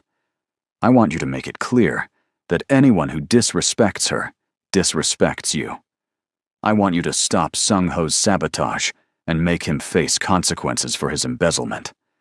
And I want my trust fund and position in the company restored, not because I care about the money, but because I earned them. He took Tian's hand. Most importantly, I want you to welcome Tian into this family genuinely. No more games, no more tests. She's mine, and I'm hers, and our child deserves grandparents who love them unconditionally. Chairman Park was quiet for a long moment. Then he did something Dong-min had never seen. He bowed, a deep formal bow of respect and apology. You have it all. Every requirement. I will spend the rest of my life making up for how I've treated both of you. He straightened. And Sung-ho will face the authorities for his crimes. I've protected him too long. Let him become a monster. That ends today. It wasn't everything. Trust wouldn't rebuild overnight. But it was a start. And Sion saw hope bloom on Dong-min's face for the first time in weeks. Sion was released from the hospital that afternoon with instructions to rest. Dong-min brought her back to Richmond, respecting that she needed recovery time away from Philadelphia's chaos. But now he stayed with her, and they spent the next week reconnecting, healing both physically and emotionally. They talked about the baby, about their future, about how to build a life together, despite everything working against them. We're going to be parents, Sion said one evening, still marveling at the reality. Are you scared? Dong-min admitted. Terrified, but also excited. We're going to be good at this, better than our parents were. They made love carefully that week, Dong-min treating her like she was made of glass, until Sion laughingly told him she wasn't that fragile.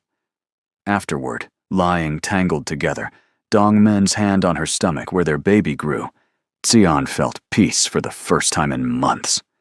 I love you, she whispered. I never stopped, even when I left. I was just so scared. Dong-min kissed her temple. I know, and I love you. We're going to get through this, together. No more running, no more letting other people drive wedges between us. It's you and me against the world if necessary. Sion smiled. You and me and baby makes 3. His answering smile was brilliant, and she knew they were going to be okay. But Veronica was still out there. And Sung-ho, facing prison time, was desperate. The battle wasn't over. In fact, it was about to get much worse. 3 weeks after the hospital, Sion and Dong-min returned to Philadelphia together. This time, everything was different. Chairman Park had made good on his promises.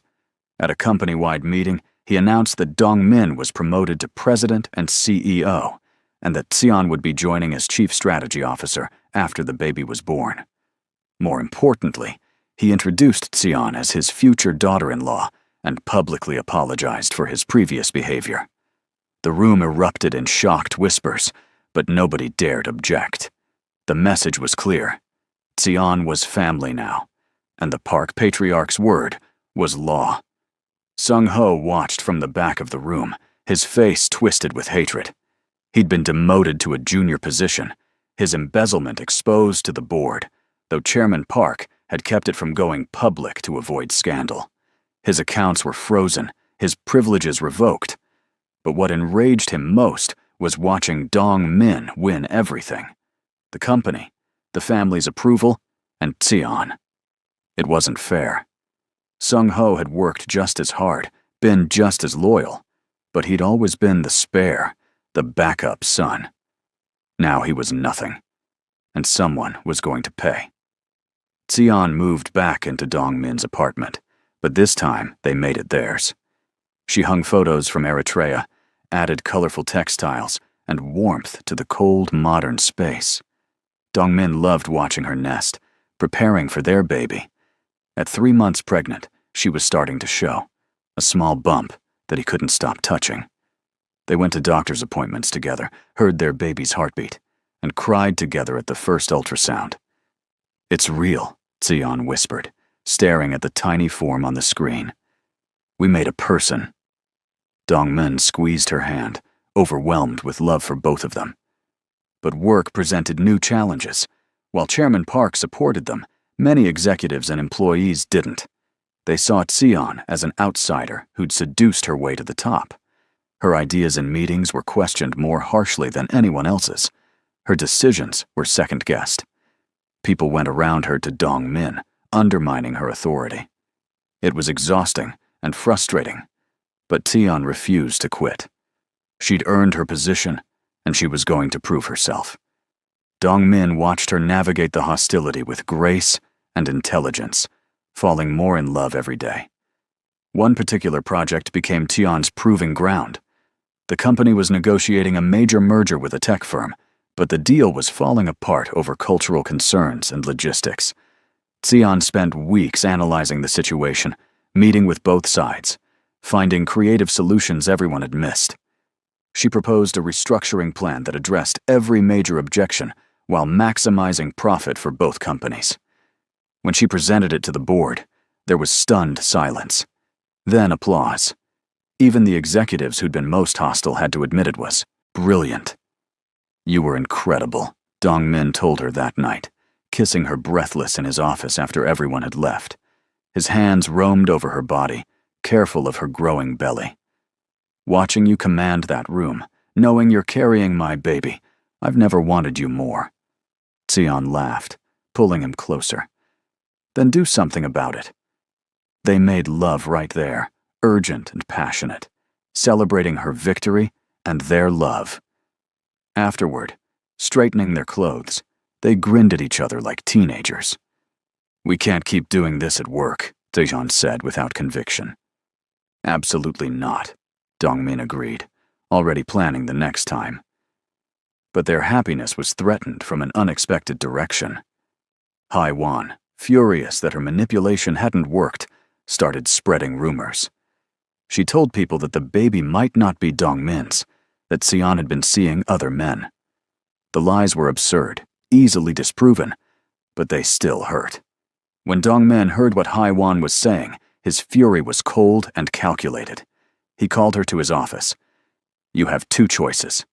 Publicly retract every lie you've told and apologize to Xian, or I'll sue you for slander and ensure you never work in this city again. What's it going to be?" Haiwan's mask of friendly concern finally shattered. "She doesn't deserve you.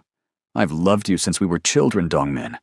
I was supposed to be the one carrying your baby, wearing your ring. But you threw it all away for some African secretary who doesn't even understand our world." Her voice rose hysterically. "I tried to help you see reason. I tried to save you from making the biggest mistake of your life. Why can't you see that?" Dong Min looked at her with something close to pity. "Because it's not a mistake. Xian is the best thing that's ever happened to me. And you, Haiwan? You were never even a consideration. I don't love you. I never did. You need help. Professional help. But you need to stay away from us." Haiwan left his office in tears, but not before throwing one last barb. "You'll regret this. When she leaves you, when reality sets in, and she realizes she can't handle your world, you'll regret pushing me away." Dongmin didn't dignify that with a response, but later, holding Tian in bed, he found himself thinking about Haiwan's words, not because he believed them, but because they highlighted the pressure Tian was under. "Are you happy?" he asked quietly. "Truly happy? Because if this life is too much, if the constant battles are wearing you down, we can leave. Start over somewhere else." Zion turned to face him, her hand covering his where it rested on her stomach. "I'm happy. Exhausted sometimes, frustrated often, but happy. Because I'm with you. Because we're building something real." She kissed him softly. "I won't pretend it's easy. Your world is harsh, and people are cruel, but I'm tougher than they think. My mother raised me to bend, but never break. I can handle this, Dongmin, as long as we face it together." He pulled her close, breathing in her scent, letting her strength flow into him. They were going to make this work. They had to. The merger Xian had saved became a massive success. The tech company's CEO personally thanked her, and industry publications wrote articles praising her innovative approach. Overnight, Xian went from being seen as Dongmin's questionable girlfriend to being recognized as a legitimate business mind. Job offers poured in from competitors, all offering substantial salaries and positions. She turned them all down, loyal to the company and to Dongmin. But the offers proved her worth, silencing many critics. Chairman Park, true to his word, had been working on changing family dynamics. He arranged a family dinner at the main estate, insisting everyone attend. Ji Yan had been visiting Xian weekly, bringing baby gifts and slowly building a real relationship. She'd shared stories about Dongmin's childhood, about her own struggles in the Park family, creating bonds of understanding. Now she stood beside Xian at the formal dinner, a united front. Extended family members who'd been coldest toward San were noticeably warmer, reading the shift in power correctly. But Sung Ho's absence was conspicuous. He'd been invited, but hadn't shown. Chairman Park's expression was grim. "My youngest son has become someone I don't recognize. I take responsibility for that. I enabled his worst traits, protected him from consequences, and created a monster." He looked at Dongmin and Xian. "I'm working with authorities to ensure he faces appropriate punishment for his crimes. But I want you both to be careful. Desperate people do desperate things, and Sung Ho is very desperate right now." The warning sent chills down Xian's spine. She'd already been attacked once. Would Sung Ho come after them too? Security was increased around their apartment and offices. Bodyguards were assigned, though Dongmin tried to be subtle about it. Xian hated feeling like a prisoner, but she understood the necessity. At 5 months pregnant, she was vulnerable in ways she'd never been before. The baby kicked for the first time during a board meeting, and Xian gasped, her hand flying to her stomach. Dongmin was beside her immediately. "What's wrong?" His face was pale with fear. She laughed, taking his hand and placing it where she'd felt the movement. "Feel that? That's our baby saying hello." Dongmin's expression transformed into wonder as a tiny foot pushed against his palm. They found out they were having a girl. In the doctor's office, seeing the ultrasound confirm the sex, both of them cried. "A daughter," Dongmin whispered reverently. "We're having a daughter." Xian watched emotions play across his face. Joy, fear, fierce protectiveness. "She's going to have you wrapped around her tiny finger," Xian teased. "Absolutely," he agreed without shame. "She's going to be spoiled rotten and loved beyond measure." They left the appointment glowing, stopping to buy entirely too many pink outfits. For a few hours, they were just excited parents-to-be, the outside world forgotten. But Sung-ho was planning his revenge. He'd found an ally in Veronica, who'd secretly returned to the US, despite the warrant. Together, they plotted something that would destroy Dong-min and Taeyeon's happiness completely. They studied schedules, bribed security guards, and waited for the perfect opportunity. It came when Seon had to travel to Atlanta for a site visit at the company's southern branch. Dong-min wanted to go with her, but he had meetings he couldn't cancel. "I'll be fine," Seon assured him. "It's one night, and I'll have security with me the whole time." Reluctantly, he agreed. Seon arrived in Atlanta and checked into her hotel. The site visit went well, and she spent the evening reviewing reports in her room. Around midnight, there was a knock on her door. Thinking it was room service with the tea she'd ordered, Seon opened it without checking. Sung-ho pushed his way in, followed by Veronica. Seon's scream was cut off by Veronica's hand over her mouth. "Don't make this harder than it has to be," Sung-ho said, pulling out a syringe. "We're just going to have a little trip together. Time for you to disappear so my brother can get his life back." Terror flooded Seon. She fought, but she was pregnant and outnumbered.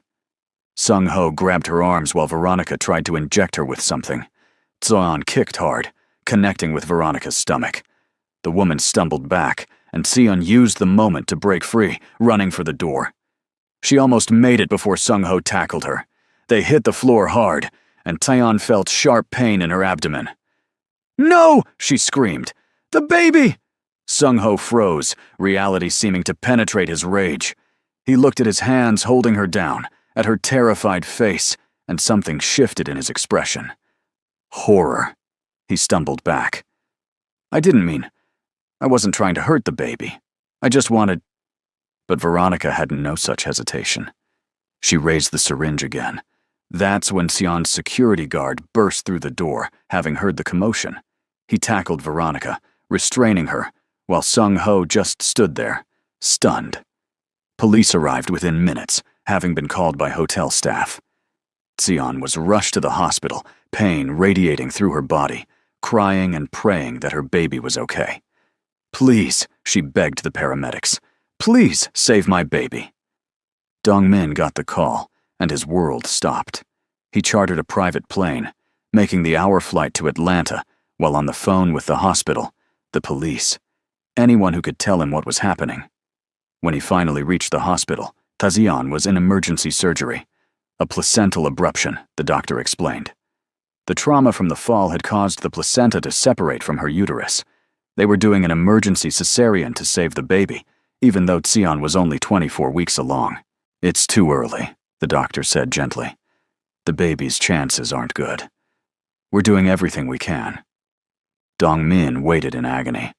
His brother had done this. His own blood had put Seon and their daughter in mortal danger. If either of them died, he would never forgive himself for letting Seon go to Atlanta alone, for not protecting them. Hours crawled by. Finally, a doctor emerged. "Your daughter is alive. She's very small, only 1 pound, and she'll need to stay in the NICU for months, but she's a fighter. And Seon is stable. The surgery went well. You can see her soon." Dong-min collapsed into a chair, sobbing with relief and residual terror. 1 pound. His daughter was 1 pound, fighting for life because of his family's cruelty. Seon woke up in the hospital feeling empty. Her hands went immediately to her stomach, finding it flat, and panic seized her. "My baby. Where's my baby?" A nurse appeared beside her.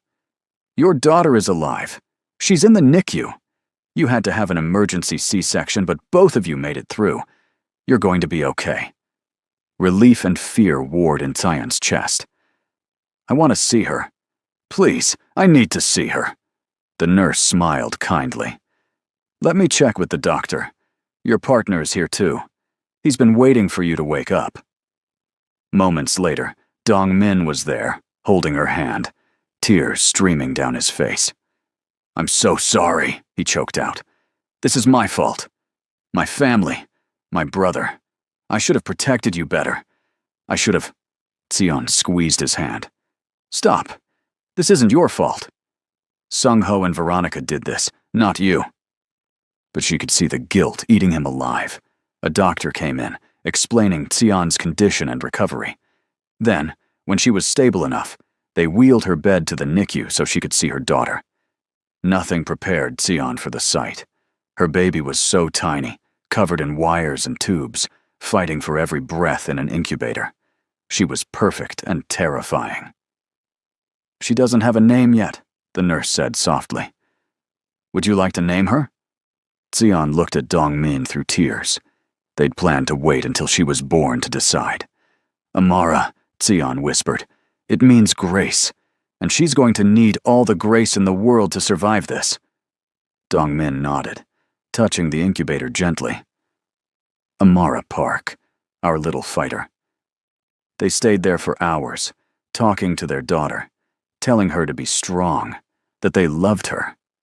The NICU doctor was honest about her chances. "The next 72 hours are critical. She's at high risk for brain bleeds, lung damage, infections. I won't lie to you. It's going to be a long, scary road. But premature babies surprise us every day." Sung-ho and Veronica were arrested. The charges were serious: kidnapping, assault, attempted murder. Both were denied bail, deemed flight risks. Chairman Park came to Atlanta, looking like he'd aged 10 years overnight. He stood outside the NICU, staring at his granddaughter through the glass, his face carved with grief and guilt. "I did this," he said quietly to Dongmin. "I created the environment that turned Sung-ho into this. I prioritized pride over people, control over love. That little girl fighting for her life is paying the price for my mistakes." His voice broke. "I am so sorry. To you, to Xian, to Amara. I failed all of you." Dongmin wanted to rage at his father, to blame him for everything. But he was too exhausted, too scared. "Just be better going forward. That's all we can ask." Chairman Park nodded. "I've already started. I've cut Sung-ho off completely. No lawyers paid for by the family, no support. He'll face the full consequences of his actions. And I'm stepping down as chairman. The company is yours now, Dongmin. Lead it better than I did. Make it something to be proud of." It was a seismic shift, but Dongmin couldn't focus on business. His entire world had narrowed to Xian and Amara. Nothing else mattered. Ji-yeon arrived the next day, bringing Xian's family. She'd arranged for them to fly from Eritrea, knowing Xian needed her mother. When Xian saw her mama walk into the hospital room, she broke down completely. Her mother held her, speaking softly in Tigrinya, providing comfort only a mother could give. "You are strong, daughter. Stronger than you know. And your baby, she has that strength in her. She will survive this." Xian wanted to believe it, but every time alarms beeped in the NICU, every time doctors rushed to Amara's incubator, her heart stopped. The first 72 hours passed in a blur of fear, but Amara held on. She was stable, the doctors said cautiously. Not out of danger by any means, but holding her own. Xian pumped breast milk every 3 hours, the only thing she could do for her daughter, who was too small to nurse. Dongmin brought the milk to the NICU, watching nurses feed Amara through a tiny tube. He'd never felt so helpless. This wasn't a business problem he could solve with strategy. This was life and death, out of his control entirely. All he could do was be there, for both his girls, and pray. Weeks passed in the NICU. Some days were good, with Amara gaining a few grams and breathing easier. Other days were terrifying, with infections or breathing crises that required immediate intervention. Xian barely left the hospital, sleeping in a chair by the incubator. Dongmin split his time between the hospital and work, trying to keep the company running, while his personal life was in crisis. They were both exhausted, running on coffee and fear. But they were together, and slowly, Amara was growing stronger. At 2 pounds, then 3, she started to look less fragile. The day they got to hold her for the first time was transformative. Xian sat in a rocking chair, while a nurse carefully placed Amara on her chest for skin-to-skin contact.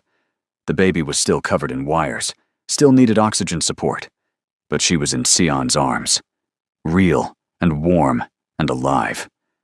Sion cried, talking to her daughter, telling her about her heritage, about the family waiting for her, about how loved she was. Dongmin watched, his heart so full it hurt. When it was his turn to hold her, he was terrified of hurting her. But the nurse guided him. Amara settled against his chest, and Dongmin was lost. This tiny person owned him completely. "We're going to be okay," Sion said that night, the first time either had said it and believed it. They were in Sion's hospital room, Amara stable enough that they could step away for a few hours. "All three of us. We're going to make it through this." Dongmin pulled her into his arms. "I know. And when we do, when Amara comes home, I want us to get married. Not a big wedding. Just us and our families, making it official. I want you to be my wife, Sion. I want our daughter to grow up seeing her parents committed to each other. What do you say?" Sion's answer was to kiss him, deep and sure. Yes. Absolutely. Yes. The trial for Sung-ho and Veronica was mercifully quick. The evidence was overwhelming, and both accepted plea deals to avoid life sentences. Sung-ho got 15 years for kidnapping and assault. Veronica got 20 for her previous attack, plus the kidnapping. At sentencing, Sung-ho addressed the court. "I want to apologize to my brother and Sion. I let jealousy poison me. I became something I'm ashamed of. There's no excuse for what I did. I hope someday you can forgive me, though I don't deserve it." Dongmin sat in the courtroom, holding Sion's hand, and felt nothing. His brother was a stranger. The only family that mattered was the one he'd built with Sion. After 2 months in the NICU, Amara was finally strong enough to go home. She weighed 5 pounds, a huge milestone. She still needed oxygen support and careful monitoring, but she could leave the hospital. Sion and Dongmin brought her to their apartment, which they'd prepared with every safety measure imaginable. That first night, taking turns watching her sleep in the bassinet beside their bed, they marveled at the miracle of her existence. "We made her," Sion whispered, "this perfect little person." Dongmin kissed his daughter's tiny forehead. "She's going to be amazing. Strong like her mother, stubborn like her father." Life settled into a new rhythm. Feedings every 3 hours, doctor appointments, monitoring equipment. Exhausting, but joyful. Sion took maternity leave, focusing entirely on Amara. Dongmin worked from home as much as possible, unwilling to miss a moment. They were sleep-deprived and stressed, but they'd never been happier. Ji-yeon visited often, proving herself a devoted grandmother. Chairman Park, now just father to them, came weekly with gifts and stories. He was different now, humbled and genuine. The family that had once rejected Sion now embraced her completely. 6 months after Amara's traumatic birth, she was thriving. She'd caught up developmentally, was off oxygen, and had the brightest smile. The doctors called her a miracle baby, and Dongmin and Sion agreed. They planned a small wedding for the following month, ready to make their commitment official. One evening, Dongmin was playing with Amara on the floor while Sion cooked dinner, and he felt overwhelming gratitude. Everything they'd been through, all the pain and fighting, had led to this moment. Their daughter giggling as he made silly faces, the woman he loved humming in the kitchen, the smell of home cooking filling their apartment. This was happiness. This was everything. The morning of the wedding dawned clear and bright, a perfect October day in Philadelphia. Sion stood in her childhood bedroom at her mother's house, where she'd been getting ready with her family and Lebna.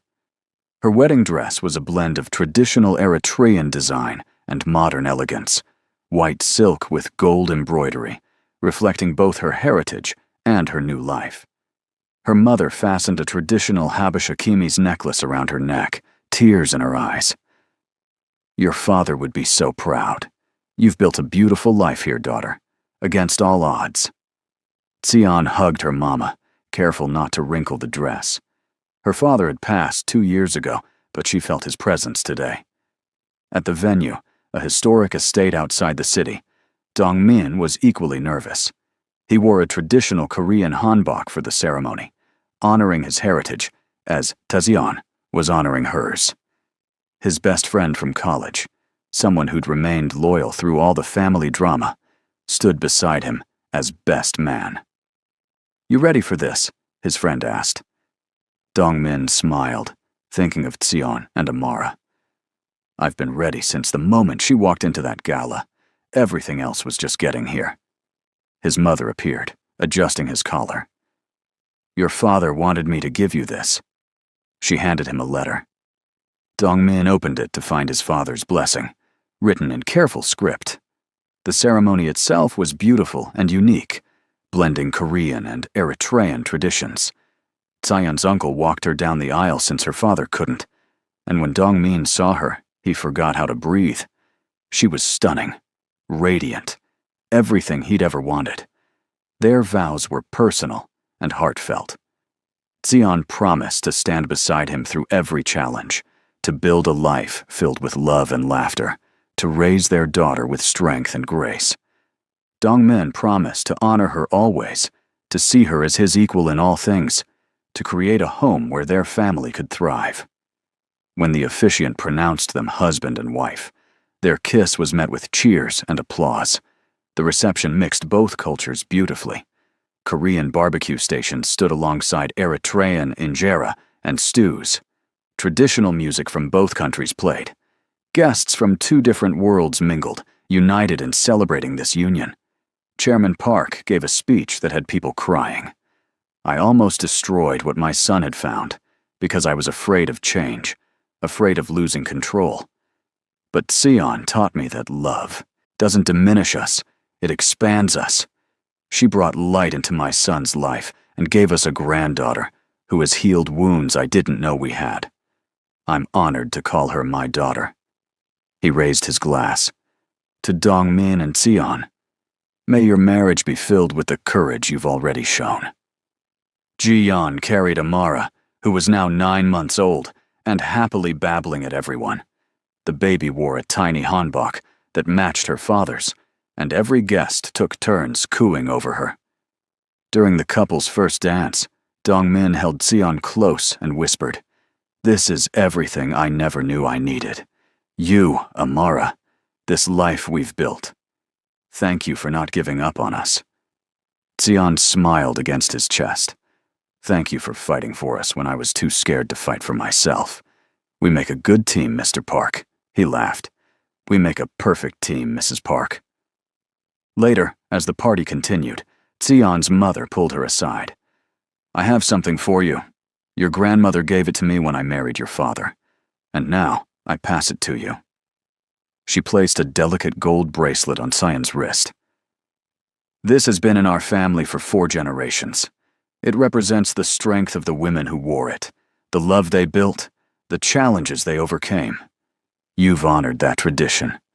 Wear it, and remember where you come from." Tseon touched the bracelet, feeling the weight of history and blessing. "I will, Mama, and someday I'll give it to Amara." The speeches continued. Lebna, as maid of honor, told embarrassing stories about Tseon's early days in America, her terrible first apartment, her determination to succeed. "I watched this woman build herself from nothing. She came here alone and created a life through sheer willpower. When Dongmin came into the picture, I was skeptical. Rich men don't usually see women like us as equals. But he proved me wrong. He sees her exactly as she is. Brilliant, strong, incredible. That's why I knew they'd make it." Dongmin's friend spoke about watching him come alive over the past year, becoming the man he was always meant to be. Love changed him. Tseon and Amara changed him, and we're all better for it. As evening fell, fairy lights twinkled across the venue. Dongmin and Tseon stood on a balcony, watching their families and friends celebrate below. "Did you ever imagine this?" Tseon asked. "That day at the gala when everything started. Did you think we'd end up here?" Dongmin pulled her close. "Honestly, no. I thought maybe a few dates, some fun. I didn't expect to fall completely in love. I didn't expect you to become my entire world." He turned her to face him. "But I'm so glad you are. Every hard moment, every battle we fought, it was worth it to get here." They rejoined the party for the last dance, holding Amara between them as they swayed. Their daughter's giggles mixed with the music, and around them, people snapped photos of the perfect family moment. But the real perfection was in the look Dongmin and Dion shared over their daughter's head. Understanding, love, partnership. They'd been tested by fire and emerged stronger. Whatever came next, they'd face together. The honeymoon was in Eritrea, Dongmin's first visit to his wife's homeland. Xian showed him where she grew up, introduced him to extended family, took him to markets and churches and the places that shaped her. He fell in love with the country's beauty and its people's warmth. Amara charmed everyone, and Xian's family embraced Dongmin completely. "You've given our daughter a good life," Xian's uncle told him. "You've honored her and her heritage. That's all we ever wanted." Dongmin felt humbled by their acceptance. One evening, they stood on a hill overlooking Asmara at sunset, Amara asleep in a carrier on Dongmin's chest. "Thank you for bringing me here," he said, "for sharing this part of yourself. I understand you better now." Xian leaned against him. "You're part of my story now. Every part. I wanted you to see where I come from, what made me who I am." They watched the sun sink below the horizon, painting the sky in oranges and purples. In that moment, surrounded by Xian's history and heritage, Dongmin felt completely at peace. He'd found home, not in a place, but in the people beside him. When they returned to Philadelphia, it was to new beginnings. Dongmin had restructured the company, promoting based on merit and creating a more inclusive culture. Xian's consulting division was thriving, and she'd been featured in several business magazines as an innovator in corporate strategy. But more importantly, their home life was settled and happy. Amara was walking now, getting into everything, keeping them both entertained and exhausted. They'd moved to a larger apartment with space for her to play, and room for the family they hoped to expand someday. Ji-Yan and Chairman Park were regular visitors, doting grandparents who'd learned from their mistakes. The elder Parks had even started a foundation in Amara's name, supporting premature babies and their families. "We can't undo our past failures," Chairman Park told Dongmin, "but we can try to make the future better." Dongmin appreciated the gesture, and more importantly, he appreciated his parents' genuine transformation. They'd moved from controlling to supportive, from judgmental to accepting. It had taken nearly losing everything for them to change, but they had changed. One evening, after putting Amara to bed, Dongmin found Xian in their bedroom, holding the gold bracelet her mother had given her at the wedding. "What are you thinking about?" he asked, joining her on the bed. She smiled.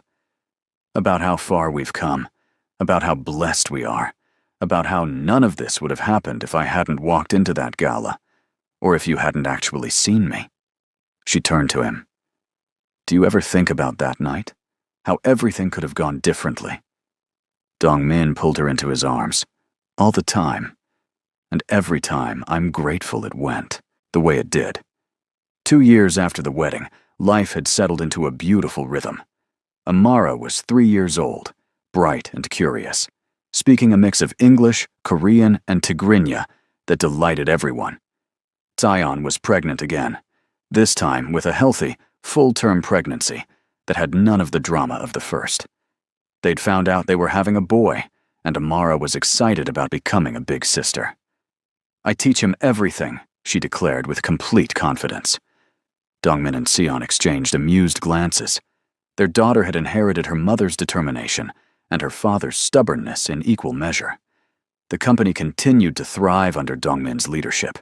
He'd transformed it from a traditional, hierarchical corporation into something more modern and ethical. Xian's division had expanded internationally, and she was recognized as one of the top strategic minds in the industry. But they'd also learned to balance work and family, making sure that success in business didn't come at the cost of time with their children. They had family dinners every night, weekends reserved for Amara, and date nights twice a month where they reconnected as a couple, not just parents. Chairman Park had passed away 6 months earlier, peacefully in his sleep. His death had been sad, but not tragic. He'd lived long enough to see his son happy, to meet both grandchildren, and to make amends for his mistakes. At the funeral, Dongmin had eulogized his father honestly, talking about both his flaws and his growth. He wasn't perfect. He made mistakes that hurt people I love. But he learned. He changed. And in the end, he showed me that it's never too late to become better. Ji-yeon had squeezed his hand, tears streaming down her face. She'd moved closer to them after her husband's death, becoming an integral part of their daily lives. One Saturday morning, Dongmin woke to find Sion already up, standing on the balcony of their new house in the suburbs. They'd bought it 6 months ago, wanting space for their growing family and a yard where the children could play. He wrapped his arms around her from behind, his hands resting on her round belly. "What are you doing up so early?" he murmured into her hair. She leaned back against him. "Just thinking. Remembering. 5 years ago, I was a secretary who thought my life would never change. Now I'm here, married to you, about to have our second child, running my own division. Sometimes it feels like a dream." "It's real," Dongmin assured her. "Every beautiful, messy, perfect bit of it." Their son kicked, making them both laugh. "He's active this morning," Sion said. They'd decided to name him Mateo, honoring Sion's childhood friend, who died when they were young. It felt right to give their son a name that connected him to his mother's past. "I can't wait to meet him," Dongmin said, "though I'm terrified of having 2 kids. Amara alone keeps us on our toes." Sion laughed. "We'll figure it out. We always do." Mateo was born on a sunny spring morning, healthy and perfect. Unlike Amara's traumatic entry into the world, this birth was smooth. Dongmin was in the delivery room, holding Sion's hand, watching in awe as his son emerged, crying and strong. When the doctor placed Mateo on Sion's chest, Dongmin felt the same overwhelming love he'd felt with Amara. This tiny person was part of them, a piece of their love made real. "He's beautiful," Sion whispered, exhausted but glowing. Dongmin kissed her forehead. "Just like his mother." Amara met her brother the next day, treating him with a mixture of curiosity and proprietary affection. "My baby," she declared, patting his head gently. "I protect him." Ji-yeon laughed, tears in her eyes. "You certainly will, sweetheart." The family gathered around the hospital bed, 3 generations united. Sion's mother had flown in from Eritrea, and together with Ji-yeon, the grandmothers cooed over the newest addition. Lebna arrived with balloons and inappropriate jokes that made everyone laugh. It was chaos and love, and everything a family should be. Bringing Mateo home was easier than it had been with Amara. They knew what they were doing now, had confidence born of experience. Still, adjusting to 2 children was challenging. Sleepless nights, juggling work and parenting, making sure Amara didn't feel neglected while caring for a newborn. But they made it work, supporting each other, asking for help when needed. Ji-yeon moved into their guest house, providing backup and wisdom. Sion's mother extended her stay, cooking meals and telling stories. It took a village, but they had one. 6 months after Mateo's birth, they threw a big party to celebrate his half-birthday and Amara's 4th. The house was full of people from both cultures, children running everywhere, laughter echoing. Dongmin stood in the kitchen, watching his wife dance with their daughter, while his son napped in a carrier on his chest. This was everything. Not the money, or the company, or the success. This, family, love, belonging. He'd spent 30 years of his life searching for purpose, and found it in the most unexpected place, in a woman who'd walked into a party and changed everything. Tion caught his eye across the room and smiled, that same smile that had captured him 5 years ago. She made her way over, Amara clinging to her leg. "What are you thinking?" she asked, the same question she'd asked countless times before. Dongmin's answer was always the same and always true. That I'm the luckiest man alive, that I love you more than I knew it was possible to love anyone, that you saved me in every way a person can be saved. He kissed her softly. "Thank you for taking a chance on me that night, for fighting through all the hard parts, for building this life with me." Tion touched his face tenderly. "Thank you for seeing me when no one else did, for choosing love over everything else, for being the partner I never dared to dream I'd find." Amara tugged on both their hands. "Mommy, Daddy, come play." They laughed and let her pull them toward the backyard, where other children were playing. Mateo woke up, making his presence known with a cry. Dongmin soothed him, while Tion organized a game for the kids. This was their forever. Messy, loud, beautiful, perfect. As the sun set on the party, guests slowly left until only family remained. They sat on the back porch, tired but happy, watching Amara chase fireflies while Mateo dozed. "Do you remember when we thought your family would never accept this?" Tion asked Ji-yeon. The older woman smiled. "I remember being foolish enough to fight against what my son needed. I'm grateful you both had the strength I lacked." She looked at her grandchildren. They're going to grow up in a different world than we did. One where love matters more than tradition, where they can choose their own paths. That's the greatest gift you've given them. Late that night, after everyone had gone home or to bed, Dongmin and Tion finally had a moment alone. They stood in their bedroom, exhausted but content. "I never want to forget this feeling," Tion said. "This complete happiness. This sense that we're exactly where we're meant to be." Dongmin pulled her close. "We won't, because every day we choose this. We choose each other, and as long as we keep doing that, we'll be okay." They kissed, slow and sweet, a promise and a celebration. Their forever had just begun, and it was going to be extraordinary. Years passed in a blur of school plays and business trips, skinned knees and promotions, bedtime stories and board meetings. Amara grew into a confident girl who spoke 3 languages and wanted to be a doctor.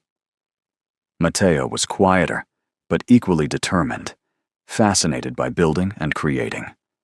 Dongmin and Sion navigated parenthood and careers, supporting each other through every challenge. They fought sometimes, disagreed often, but they never stopped choosing each other. Love wasn't always easy, but it was always worth it.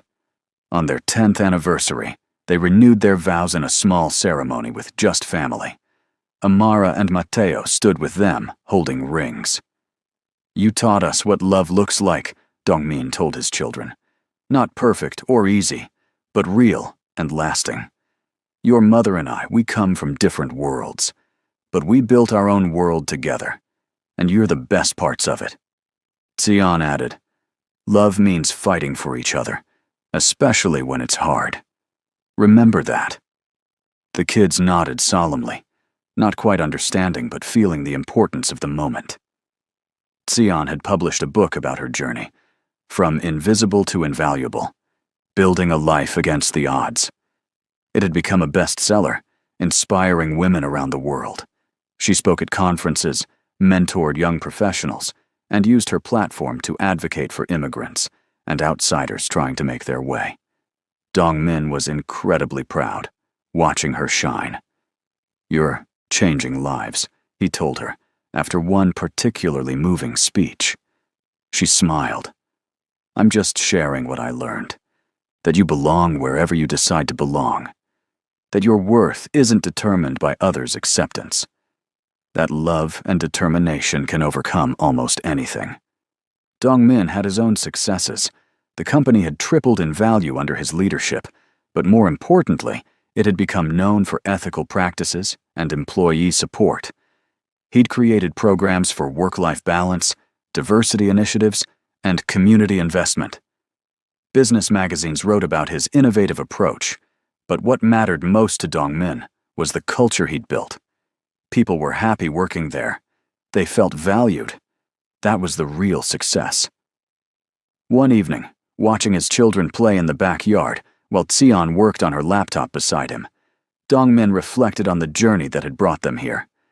The gala, where he'd first seen her, the fights with his family, Amara's traumatic birth, the wedding, all the moments that had tested and strengthened them. "We made it," he said aloud. Xian looked up, understanding immediately. "We did. Against all odds, we built something real and lasting." She closed her laptop and moved into his arms. "I love our life. I love you. I wouldn't change anything."